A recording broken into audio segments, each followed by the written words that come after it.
I'm Mario Ritter with the VOA Special English Agriculture Report.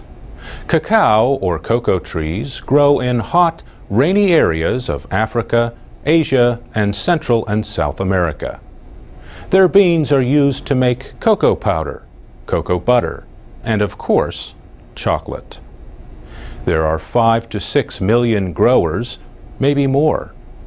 Many are poor family farmers with only a few hectares. West Africa produces more than half of all cocoa beans. Ivory Coast leads the world in production, followed by its neighbor Ghana.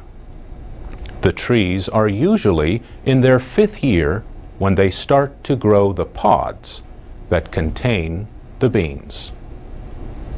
The trees produce the most pods when they are 10, but they are still productive long after that.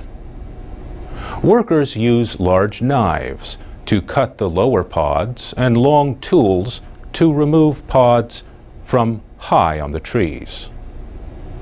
Later, they break open the pods to remove the beans. A half gram of chocolate requires about 400 beans. The World Cocoa Foundation says an average pod contains 20 to 50 beans. And experts say growers may lose perhaps 1/3 of their harvest to disease and insects. But now scientists have genetic maps of 2 kinds of cocoa trees. These genomes are mostly complete and could lead scientists to new ways to increase production and prevent disease. Mapping genes is the first step to understanding an organism. Next comes learning the job of each gene. The American food company Mars took the lead in paying for mapping the genes of the Forastero cocoa tree. The Forastero provides 80 to 90% of the world's cocoa beans. Mars depends on those beans for its M&Ms and other chocolate candies.